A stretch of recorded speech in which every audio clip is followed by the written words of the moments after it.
दो। हाँ, चलो ध्यान दो। जैसे जब हम लोग इलेक्ट्रोफाइल की बात करते हैं तो इलेक्ट्रोफाइल वाले पार्ट का मतलब हम लोग ऐसा कंसिडर करते हैं वैसे स्पीसीज जो इलेक्ट्रॉन एक्सेप्ट कर सकते हैं, electron accepting species.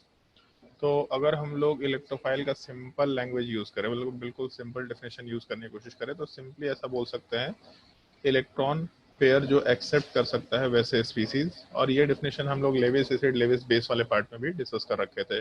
Lewis acid का मतलब हो गया जो भी इलेक्ट्रॉन एक्सेप्ट कर सकता है, लेविस बेस का मतलब हो गया जो भी इलेक्ट्रॉन डोनेट कर सकता है। तो इस केस में इलेक्ट्रॉन एक्सेप्टिंग स्पीसीज के हिसाब से अगर बात करें तो इसी चीज को हम लोग इन जनरल ऑर्गेनिक केमिस्ट्री वाले पार्ट में लेविस एसिड बोलते थे, बस सॉरी इनऑर्गेनिक केमिस्ट्री में। लेकिन वहाँ और यहाँ वाले पार्ट में एक छोटा सा डिफरेंस है कि जब हम लोग इनऑर्गेनिक केमिस्ट्री पढ़ते थे तो इनऑर्गेनिक केमिस्ट्री में वैसे स्पीसीज की बात करते थे जहाँ पे वैकेंट पी ऑर्बिटल या वैकेंट डी ऑर्बिटल वाला पार्ट एग्जिस्ट कर रहा होगा।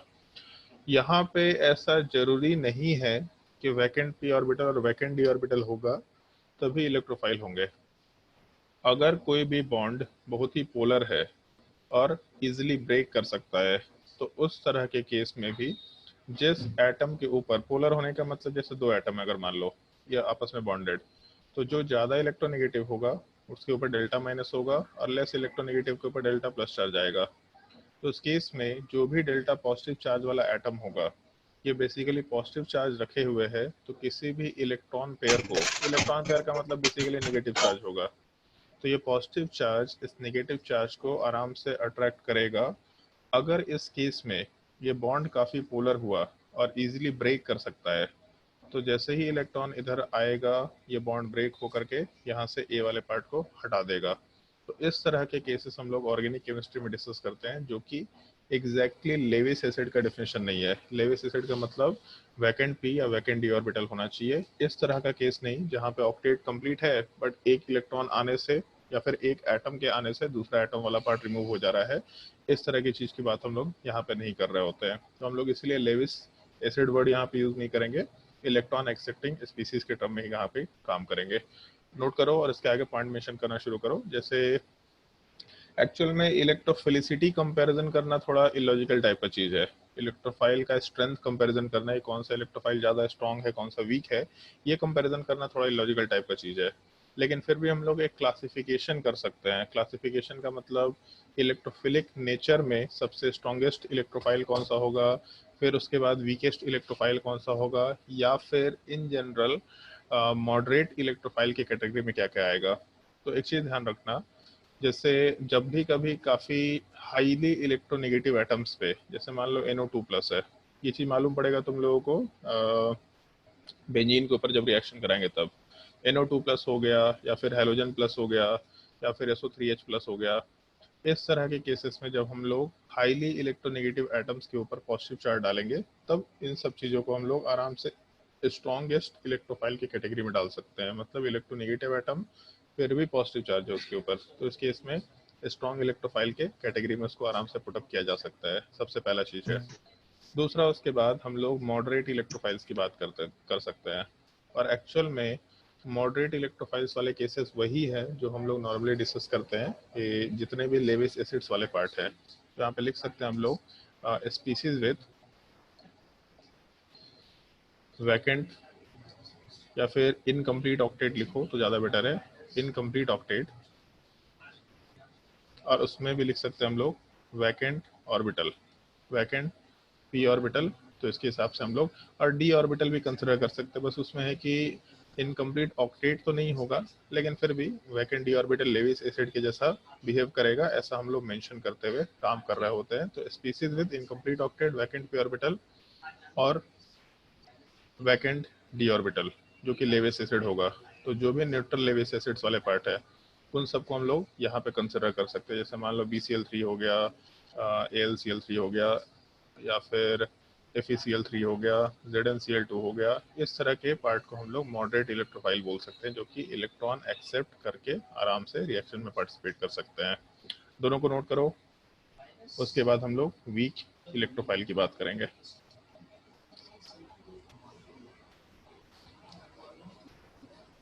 सर हाँ,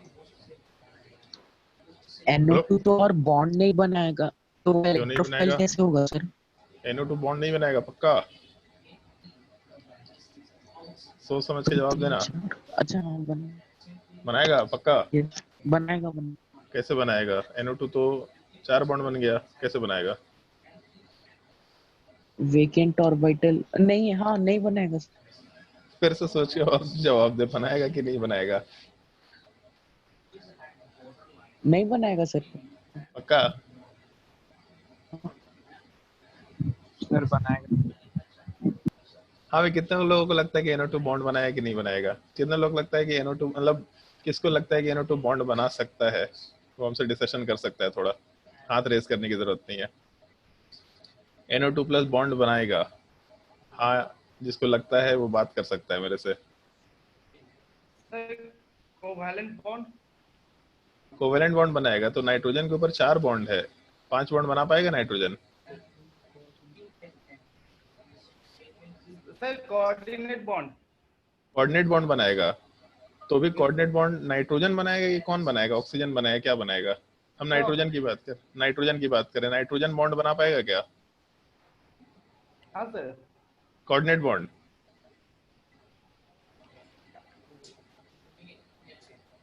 नाइट्रोजन कोऑर्डिनेट बॉन्ड बनाएगा कि नाइट्रोजन के ऊपर कोऑर्डिनेट बॉन्ड बनेगा?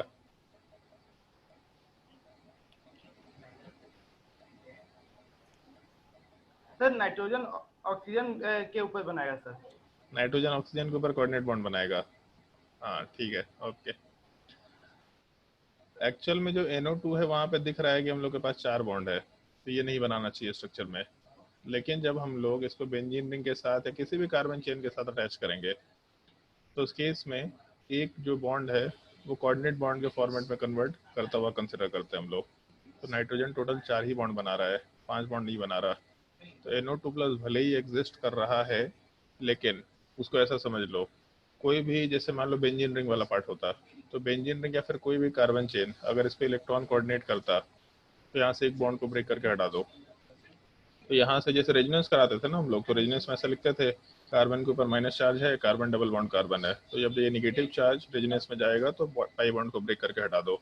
यहाँ कार्बन डबल बॉन्ड कार्बन और यहाँ पे C माइनस बनता था, सेम चीज। यहाँ पे बॉन्ड तो नहीं है लेकिन फिर भी यहाँ का नेगेटिव चार्ज को इस पॉजिटिव चार्ज पे डाल रहा है, तो यहाँ से बॉन्ड को ब्रेक करके हटाया। तो R के साथ नाइट्रोजन अटैच हुआ, इससे डबल बॉन्ड ऑक्सीजन अटैच हुआ, और नाइट्रोजन के ऊपर प्लस है और ऑक्सीजन के ऊपर माइनस। तो जब भी बगल वाले एटम के ऊपर प्लस माइनस है मतलब बेसिकली एक कोऑर्डिनेट बॉन्ड के जैसा फॉर्मेट एग्जिस्ट कर रहा है वहाँ पे, ऐसा बोल सकते हैं हम लोग। तो NO2 प्लस ऑल्दो वहाँ पे 4 बॉन्ड दिख रहा, लेकिन आराम से वो एक एक्स्ट्रा बॉन्ड बनाने की टेंडेंसी में है, क्योंकि जैसे ही एक एक्स्ट्रा बॉन्ड बनाएगा तो एक डबल बॉन्ड वाला पार्ट अपने आप को कोऑर्डिनेट बॉन्ड में कन्वर्ट कर लेगा। समझ आएगा बाबू? ओके, चलो ध्यान दो। उसके बाद जैसे ये 2 केसेस अपने ज़्यादा काम के नहीं होते ऑर्गेनिक केमिस्ट्री में। जो पार्ट अपने काम का होता है वो वीक इलेक्ट्रोफाइल वाला पार्ट होता है, और वीक इलेक्ट्रोफाइल वाले पार्ट में इन जनरल हम लोग कार्बन चेन को रखते हैं। मतलब कार्बन के ऊपर अगर प्लस चार्ज है तो उसमें हो सकता है कि CH3 प्लस हो, या हो सकता है Cr3 प्लस हो, बेसिकली कार्बोकटायन हो कार्बन के ऊपर पॉजिटिव चार्ज, तो इन जनरल हम लोग कार्बोकटायन बोल सकते हैं। वैसे कहीं कहीं पे इस चीज़ को मॉडरेट इलेक्ट्रोफाइल भी रख सकते हैं, बट हम जानबूझ के इसको वीक इलेक्ट्रोफाइल में रख रहे हैं, जानबूझ के रख रहे हैं, क्योंकि आगे जब हम लोग बेंजीन के ऊपर रिएक्शन पढ़ेंगे, इलेक्ट्रोफिलिक सब्स्टिट्यूशन रिएक्शन, तो हम लोग वहाँ पे एक छोटा सा कंसिडरेशन लेके चलते हैं जहाँ पे ऐसा बोलते हैं कि ये पार्ट काफ़ी वीक इलेक्ट्रोफिलिक नेचर का होता है, तो इसलिए रेट ऑफ रिएक्शन में फ़र्क पड़ जाता है। तो इसीलिए हम इसको वीक इलेक्ट्रोफाइल के कंसिडरेशन में डाल रहे हैं, ऑल्दो ये मॉडरेट इलेक्ट्रोफाइल के केस में होना चाहिए, बट हम फिर भी जानबूझ के उसको वीक इलेक्ट्रोफाइल में डाल रहे हैं। एक ये कंसिडरेशन थोड़ा ध्यान रखना, पहला चीज। उसके अलावा इन जनरल ये पॉइंट ध्यान रखना, वीक इलेक्ट्रोफाइल की कैटेगरी में अगर कोई भी बॉन्ड काफी पोलर है और वीक बॉन्ड स्ट्रेंथ है, तब उस केस में जिस कार्बन चेन से कोई पोलर बॉन्ड वाला पार्ट अटैच हो रखा होगा, तो जिस कार्बन से कोई पोलर बॉन्ड अटैच हो रखा होगा वो कार्बन इलेक्ट्रोफाइल की जैसा बिहेव करेगा। जैसे मान लो R के साथ हेलोजन है, तो उस केस में ये जो बॉन्ड है इसका बॉन्ड स्ट्रेंथ वाला पार्ट काफी कम होगा, इन जनरल काफी कम होता है, क्योंकि बॉन्ड लेंथ बहुत ज्यादा होता है, वीक बॉन्ड स्ट्रेंथ है, और क्योंकि हेलोजन होने की वजह से यहाँ वाले पार्ट में डेल्टा पॉजिटिव कैरेक्टर हाई होता है। तो अगर अल्काइल हैलाइड है कार्बन के ऊपर डेल्टा पॉजिटिव कैरेक्टर हाई है और बॉन्ड वीक नेचर का हो गया, तो उस केस में ये कार्बन चेन वाले पार्ट के ऊपर हम लोग इलेक्ट्रोफिलिक कैरेक्टर आराम से मेंशन करते हुए काम कर सकते हैं। मतलब अगर बॉन्ड पोलर है, ऑल्दो कार्बन का ऑक्टेट कंप्लीट है, लेकिन बॉन्ड पोलर होने के बाद वीक बॉन्ड स्ट्रेंथ होने की वजह से यहाँ पे कोई भी दूसरा इलेक्ट्रॉन पेयर लेके आ सकता है और दूसरे वाले पार्ट को हटाने की टेंडेंसी में रह सकता है। तो इस तरह के केस को भी हम लोग वीक इलेक्ट्रोफिलिक कैरेक्टर में डालेंगे। ये एक पार्ट तो ध्यान रखना है, लेकिन जिस पार्ट को सबसे मेजरली ध्यान रखना है वो हम लोग ऐसा कंसिडर कर सकते हैं, और इस चीज को हम 10 बार रिपीट करेंगे। इस चीज का ध्यान रखना, जब भी कोई एटम अपने से ज्यादा इलेक्ट्रोनेगेटिव एटम के साथ पाई बॉन्ड से अटैच्ड है, पाई बॉन्ड का मतलब डबल बॉन्ड या ट्रिपल बॉन्ड नहीं है, जब भी कोई एटम ऐसा लिख देते हैं साइड में, electronegativity of B greater than A, जब भी कोई एटम अपने से ज्यादा इलेक्ट्रोनेगेटिव एटम के साथ पाई बॉन्ड से अटैच्ड होगा तो उस एटम को हम लोग इलेक्ट्रोफिलिक सेंटर बोला करेंगे। इसके ऊपर aldehyde, ketone, carboxylic acid, acid derivative में acyl halide, ester, anhydride, amide, ये सारा का सारा प्रॉपर्टी डिपेंडेंट है। इस एक छोटे से पॉइंट को बहुत बार रिपीट करेंगे हम, तुमको याद हो जाएगा लास्ट क्लास तक, ठीक है। जब भी कभी कोई एटम अपने से ज्यादा इलेक्ट्रोनेगेटिव एटम के साथ पाई बॉन्ड से अटैच्ड है तो उस केस में वो इलेक्ट्रोफिलिक नेचर का होगा या फिर इलेक्ट्रोफिलिक सेंटर के जैसा बिहेव करेगा। ये एक पॉइंट थोड़ा हम लोग को ध्यान रखना है। तो पहले ऊपर वाला पार्ट नोट कर लो और उसके नीचे यहाँ पे मेंशन कर लो। सर सिर्फ सिग्मा से होगा तब नहीं? नहीं, सिग्मा से होगा तब नहीं। सिग्मा से तो है, लेकिन उसमें पोलैरिटी मैटर करेगा, क्योंकि सिग्मा बॉन्ड स्ट्रेंथ ज्यादा होता है as compare to pi bond. Pi bond हमेशा ब्रेक करने की टेंडेंसी में होता है। हिंदी लिखना भूल गए भाई।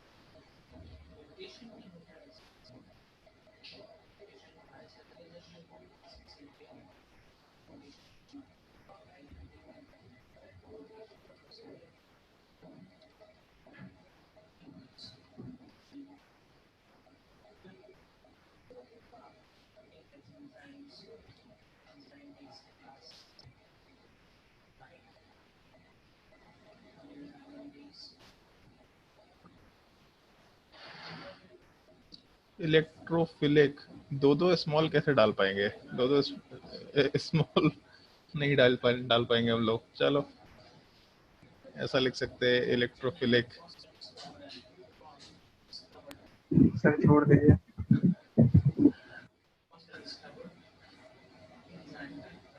इंग्लिश में लिख लेना भाई, इलेक्ट्रोफिलिक।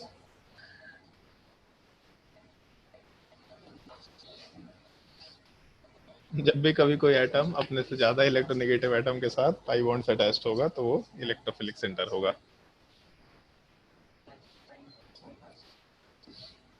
ये एक छोटा सा पॉइंट ध्यान रखते हुए काम करना है।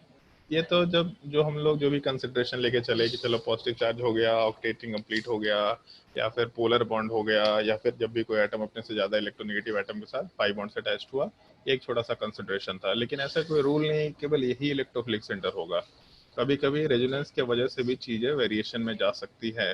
पहले तो हम इस वाले पार्ट की एग्जांपल की बात कर लेते हैं। ये जो कंसिडरेशन लेके चले, जैसे मान लो CO2 है, तो CO2 में carbon double bond oxygen, carbon double bond oxygen, जब भी कोई एटम अपने से ज्यादा इलेक्ट्रोनेगेटिव एटम के साथ पाई बॉन्ड से अटैच्ड होगा तो इलेक्ट्रोफिलिक सेंटर होगा। मतलब carbon is an electrophilic centre. मान लो SO3 की बात करते हैं, तो double bond oxygen, double bond oxygen, double bond oxygen, तो इस केस में सल्फर वाला पार्ट अपने से ज्यादा इलेक्ट्रोनेगेटिव एटम्स के साथ पाई बॉन्ड से अटैच्ड है, इसका मतलब सल्फर वाला पार्ट इलेक्ट्रोफिलिक सेंटर होगा।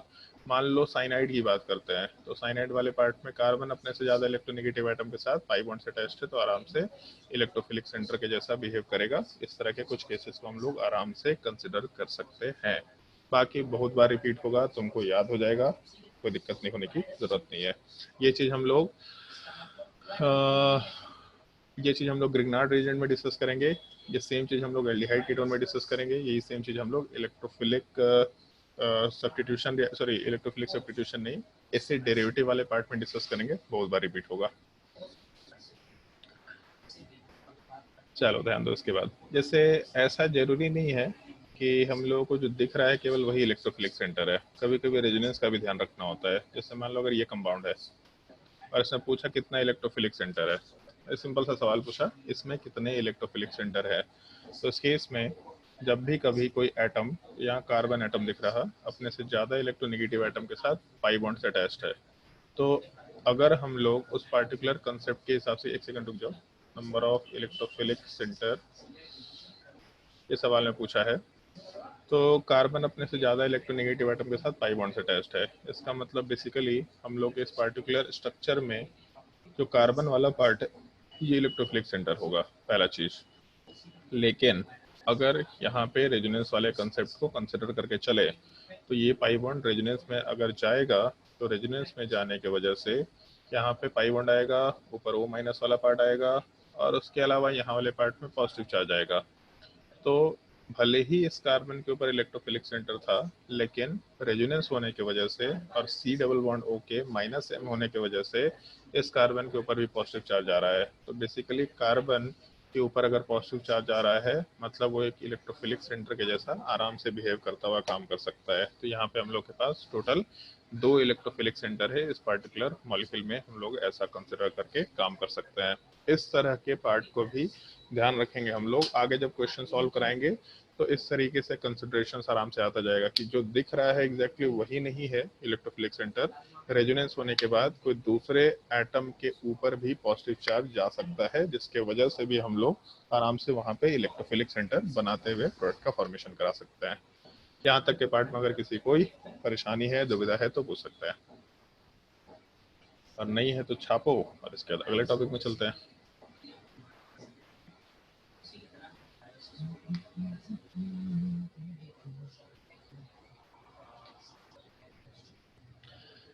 चलो अगर डाउट नहीं है तो नेक्स्ट पार्ट पे आते हैं। वैसे तो हम लोग को न्यूक्लियोफाइल एंड न्यूक्लियोफिलिसिटी डिस्कस करना है, बट एक छोटा सा कंसिडरेशन है सॉल्वेंट इफेक्ट या सॉल्वेशन इफेक्ट वर्ड यूज कर ले तो ज़्यादा बेटर होगा। है ये पार्ट इनऑर्गेनिक केमिस्ट्री का टॉपिक, लेकिन इसका एप्लीकेशन यहाँ पे बहुत ही सॉलिड आता है, तो इसलिए हम यहीं पे डिस्कस कर लेना प्रेफर करते हैं, सॉल्वेशन इफेक्ट। और अगर वही सॉल्वेंट वाला पार्ट वाटर हुआ तो उसी चीज़ को हम लोग सॉल्वेशन इफेक्ट के जगह पे ज़्यादा प्रिसाइजली हाइड्रेशन इफेक्ट आराम से बोल सकते हैं। इसका एप्लीकेशन एक तो केमिकल बॉन्डिंग में सॉलिबिलिटी में होगा, तो जब केमिकल बॉन्डिंग का सेकंड पार्ट शुरू होगा, सॉलिबिलिटी वाला पार्ट शुरू होगा, तो उस केस में आराम से उस चीज़ को यहाँ पे डिस्कस कर पाएंगे, पहला चीज़। दूसरा, इसका एप्लीकेशन क्लास 12 के टॉपिक्स में भी है। जब इलेक्ट्रोकेमिस्ट्री का डिस्कशन चलेगा तो इलेक्ट्रोकेमिस्ट्री वाले पार्ट में एक छोटा सा पार्ट होता है कंडक्शन, मतलब कंडक्टोमेट्रिक टाइट्रेशन। वहाँ पे हम लोग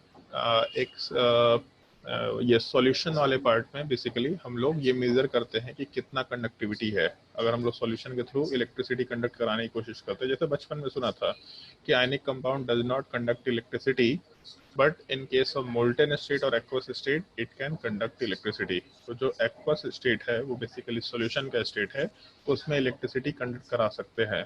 तो इलेक्ट्रिसिटी कंडक्ट कराने का जो मेजरमेंट होगा, क्या स्ट्रेंथ है, कितना ज़्यादा अमाउंट ऑफ इलेक्ट्रिसिटी कंडक्ट हो पा रहा है, उसमें सॉल्वेशन या हाइड्रेशन इफेक्ट का थोड़ा बहुत रोल होगा, वहाँ पे इस चीज़ को डिस्कस करेंगे।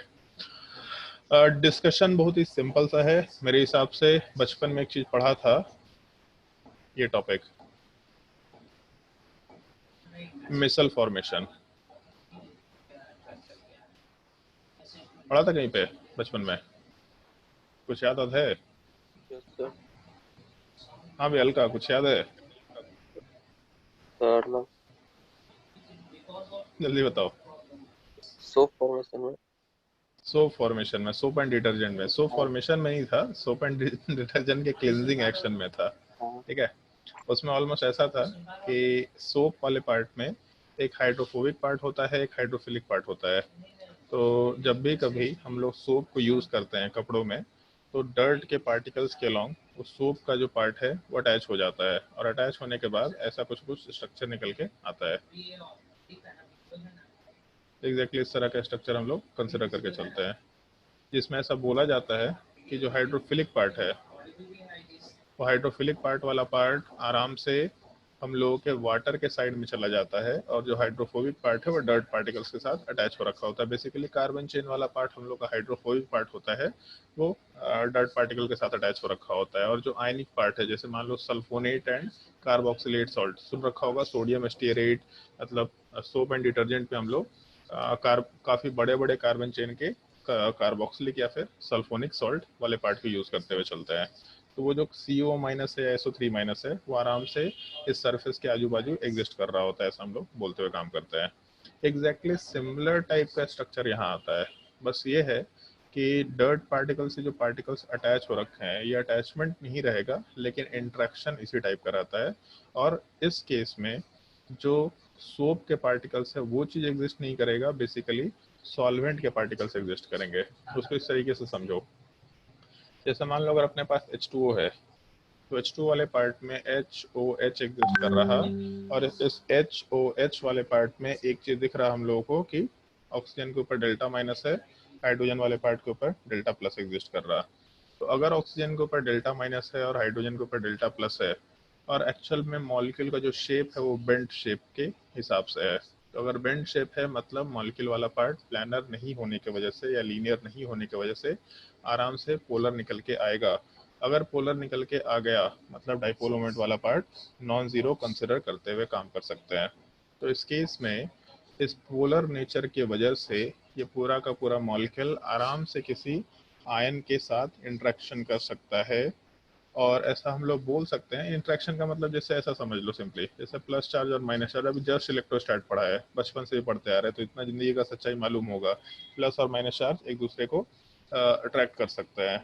तो उस केस में जैसे मान लो कि प्लस और माइनस अगर एक दूसरे को इंटरेक्ट कर सकते हैं, तो यहाँ पे प्लस और माइनस तो नहीं है, बट अगर कोई पॉजिटिव चार्ज हुआ तो उस केस में हम लोग H2O मॉलिक्यूल वाले पार्ट के जो डेल्टा माइनस वाला पार्ट है उसको आराम से यहाँ पे सामने ला करके रख सकते हैं कि डेल्टा माइनस और प्लस चार्ज के बीच में आयनिक इंट्रैक्शन हुआ। ऑल्दो अगर एक प्लस माइनस होता तो कंप्लीट आयनिक इंट्रैक्शन बोलते, तो हम लोग यहाँ पे पार्शियल आयनिक इंट्रैक्शन बोलते हुए काम कर सकते हैं, जैसा हाइड्रोजन बॉन्डिंग में हुआ करता था। तो इस केस में ये जो पार्शियल आयनिक इंट्रैक्शन है वो प्लस चार्ज के साथ हो सकता है, और अगर यहाँ माइनस चार्ज हुआ तो माइनस चार्ज के साथ भी पार्शियल आयनिक इंट्रैक्शन आराम से कंसिडर कर सकते हैं। यहाँ डेल्टा प्लस है तो डेल्टा माइनस के साथ इंट्रैक्शन करेगा।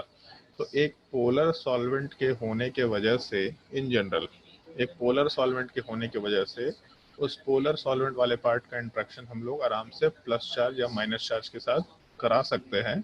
तो जैसे एक चीज सुना होगा, मान लो कि एक चार्ज है ऐसा पॉजिटिव चार्ज, तो हम लोग उसके सामने यहाँ पे नेगेटिव चार्ज रखे या इधर नेगेटिव चार्ज रखे या फिर इधर नेगेटिव चार्ज रखे या फिर इधर नेगेटिव चार्ज रखे या फिर कहीं भी नेगेटिव चार्ज रखे, हवा में रखे, पानी में रखे, उससे फर्क नहीं पड़ेगा। वैक्यूम रखे, स्पेस में लेके चले जाए, पॉजिटिव चार्ज अगर एक भी हुआ तो सारे के सारे नेगेटिव चार्जेस पे इक्वल फोर्स डालेगा। सही बोल रहे हो गलत बोल रहा हो सकता है हम गलत बोल रहे हो, बताओ अभी हर्ष, सही बोल रहे हैं गलत बोल रहे हैं? क्या चीज से? हम ये बोल रहे हैं कि ये जो पॉजिटिव चार्ज है वो सारे के सारे नेगेटिव चार्ज पे इक्वल फोर्सेस डालेगा अगर सबका डिस्टेंस सेम है। सही बोल रहे हैं गलत बोल रहे हैं? यस, सही है। सही में? चलो अभी फिजिक्स याद है हमको। इस केस में अगर मान लो कि इस पॉजिटिव चार्ज के अलावा हम लोग कोई भी चार्ज रखते हैं नेगेटिव चार्जेस वाला पार्ट, तो उस केस में सारे के सारे चार्जेस एक दूसरे के ऊपर या पॉजिटिव चार्ज वाले पार्ट के ऊपर सारे negative charges exactly same interactive force रखता, सेम फोर्स ऑफ अट्रैक्शन या सेम फोर्स ऑफ रिपल्शन का फैक्टर रखता। तो अगर एक पॉजिटिव चार्ज है, मतलब कोई मान लो कि आयन होता है NaCl है, तो Na प्लस हो गया और Cl माइनस हो गया, तो उसका पॉजिटिव चार्ज वाला पार्ट आराम से H2O के बहुत सारे मॉलिक्यूल के साथ इंटरेक्शन कर पाएगा, क्योंकि H2O का जो डेल्टा माइनस है वो आराम से प्लस चार्ज के साथ इंटरेक्शन करने के मूड में बैठा हुआ है। तो इस केस में जितने भी H2O मॉलिक्यूल्स है वो सारे के सारे H2O मॉलिक्यूल्स का जो ऑक्सीजन वाला साइड है, इस एक चीज को ध्यान रखना जरूरी है, जो ऑक्सीजन वाला साइड है वो पार्ट पॉजिटिव चार्ज के साथ इंटरेक्शन करेगा, क्योंकि हाइड्रोजन वाले साइड में हम लोग के पास डेल्टा माइनस चार्ज नहीं डेल्टा प्लस चार्ज है, तो पॉजिटिव चार्ज के साथ इंटरेक्शन नहीं कर पाएगा। इस तरह का एक मिसल टाइप का फॉर्मेशन रहता है या क्लस्टर टाइप का फॉर्मेशन होता है बेसिकली। इस इंट्रैक्शन ऑफ सॉल्वेंट पार्टिकल को अगर हम लोग किसी भी आयन के साथ कराते हैं तो इन जनरल इसी इंट्रैक्शन वाले पार्ट को हम लोग सॉल्वेशन इफेक्ट बोला करते हैं। लेकिन अगर सॉल्वेंट वाटर हो गया तो सॉल्वेंट वाटर होने की वजह से उस चीज़ को हम लोग हाइड्रेशन इफेक्ट आराम से बोलते हुए काम कर सकते हैं। तो बेसिकली अगर हम लोग सॉल्वेशन हाइड्रेशन का डेफिनेशन डालें तो सिंपल लैंग्वेज में ऐसा बोल सकते हैं, it is the interaction between the ion and the solvent particles, और उसके वजह से क्लस्टर का फॉर्मेशन होता है मिसल टाइप स्ट्रक्चर का। मिसल टाइप स्ट्रक्चर वर्ड तो नहीं होता, बट हम क्योंकि 10th क्लास से रिलेट कर रहे हैं इस चीज़ को, इसलिए हम ये मिसल टाइप फॉर्मेशन बोल रहे हैं। बट इन जनरल हम लोग क्लस्टर फॉर्मेशन ही वर्ड प्रेफरेबली यूज करते हैं। क्लस्टर टाइप का फॉर्मेशन होता है। इस पूरे के पूरे क्लस्टर फॉर्मेशन एंड इंट्रैक्शन के फिनोमिनन को हम लोग आराम से हाइड्रेशन इफेक्ट बोलते हुए काम कर सकते हैं। ये सबसे पहला डिफिनेशन है। और सेम चीज एग्जैक्टली हम लोग नेगेटिव चार्ज के साथ बना सकते हैं। तो एक काम करो, पहले प्लस चार्ज और माइनस चार्ज वाले पार्ट के साथ इंट्रैक्शन वाले पार्ट के डायग्राम को बना लो। तो हम लोग आराम से एच ओ एच वाले पार्ट के साथ इंट्रैक्शन कर सकते हैं। ये डायग्राम वाला पार्ट मेंशन कर लो, और उसके बाद फिर डिफिनेशन वाले पार्ट पे आएंगे।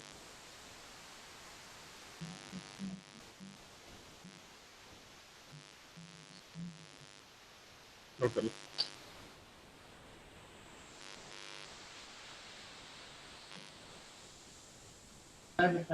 सर तो दूसरा वाला एच पे इफेक्ट नहीं होगा क्या?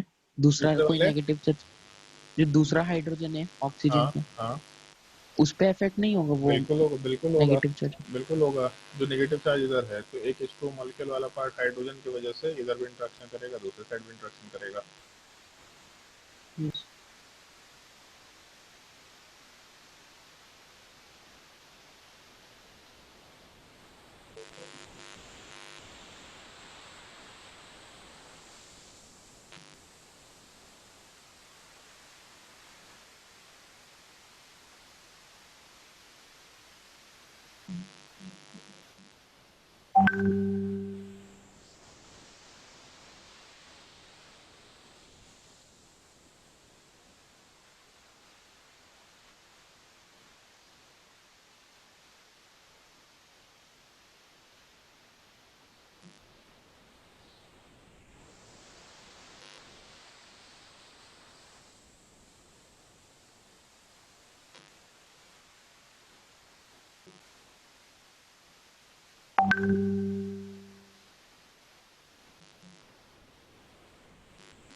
चलो मान के चल रहे कि डायग्राम बना लिया होगा। सिंपल सा डायग्राम है, बस मॉलिक्यूल बनाते जाओ, कुछ भी मॉलिक्यूल बनाते जाओ, ऐसे ज़्यादा उसमें परेशान होने की जरूरत नहीं है। इसके नीचे एक छोटा सा पार्ट मेंशन कर लो हाइड्रेशन इफेक्ट वाले पार्ट में, या फिर मेंशन कर लो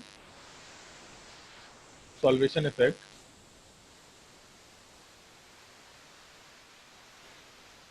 is the interaction between ions and the solvent molecules,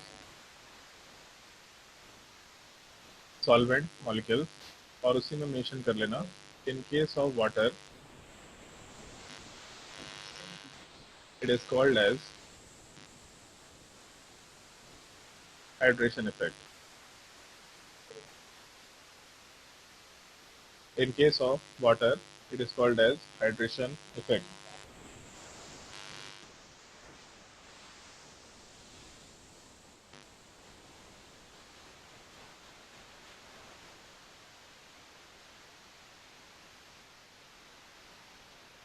अब एक सिंपल सा चीज़ है, जैसे बॉन्ड का फॉर्मेशन जो होता है, जब भी कभी हम लोग बॉन्ड का फॉर्मेशन कराते हैं तो बॉन्ड के फॉर्मेशन से क्या होता है, स्टेबिलिटी गेन करता है मॉलिक्यूल। जो भी आयन से जो भी एटम्स आपस में बॉन्ड बना रहे हैं तो स्टेबिलिटी गेन कर रहा है। और बॉन्ड का फॉर्मेशन बेसिकली इंट्रैक्शन होता है, दो एटम्स के बीच में इंट्रैक्शन। अब वो इंट्रैक्शन आयनिक इंट्रैक्शन हो, चाहे कोवेलेंट इंट्रैक्शन हो, चाहे मेटेलिक इंट्रैक्शन हो, चाहे हाइड्रोजन बॉन्डिंग हो, चाहे वैन डर वाल्स फोर्सेस हो, उससे मतलब नहीं है। लेकिन जो भी बॉन्ड से फॉर्मेशन है वो बेसिकली दो एटम्स के बीच में इंट्रैक्शन है, और इंट्रैक्शन वाले पार्ट में भी अट्रैक्टिव इंट्रैक्शन है, तभी जाकर दो एटम्स क्लोजली आ रहे हैं। अदरवाइज रिपल्शन होगा तो आपस में दोनों एटम्स क्लोज नहीं आ पाएंगे। तो अगर हम लोग सॉल्वेशन इफेक्ट वाले पार्ट में दो एटम्स के बीच में इंट्रैक्शन करा रहे हैं तो इंट्रैक्शन होने की वजह से वो भी अट्रैक्टिव इंट्रैक्शन है। तो इंट्रैक्शन होने की वजह से हम लोगों का जो सिस्टम है या जो आयन है वो स्टेबिलिटी गेन करेगा। और अगर स्टेबिलिटी गेन करेगा तो उस केस में जितना स्टेबिलिटी गेन करेगा उतना लोअर एनर्जी पे जाएगा। जितना लोअर एनर्जी पे जाएगा उतना ज़्यादा स्टेबिलिटी या सर उतना ज़्यादा एनर्जी सिस्टम से रिलीज होगा, ऐसा बोल सकते हैं हम लोग।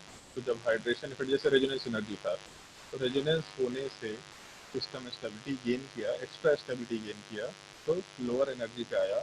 जितने लोअर एनर्जी पाया उतना एनर्जी सिस्टम से बाहर निकल के जाता है। से कोई भी सिस्टम कहीं एग्जिस्ट कर रहा था, रेजोनेंस होने से लोअर एनर्जी पे गया, तो जितना एनर्जी का गैप है उतने के बराबर एनर्जी सिस्टम से बाहर निकल जाता है।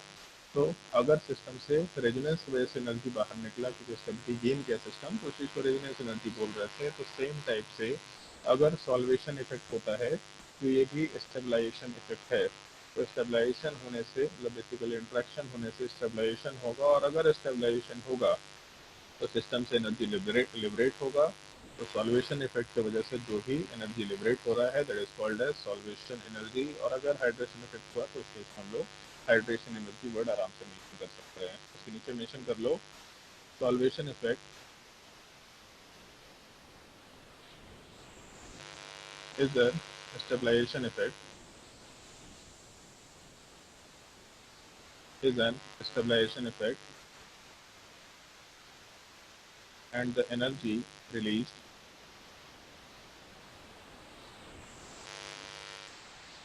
due to solvation effect is called as solvation energy। और इसी चीज को वाटर के केस में हम लोग हाइड्रेशन एनर्जी भी आराम से बोल सकते हैं।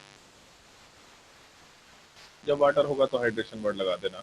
इन जनरल सॉल्वेशन, कोई भी सॉल्वेंट है तो सॉल्वेशन, वाटर हुआ तो हाइड्रेशन।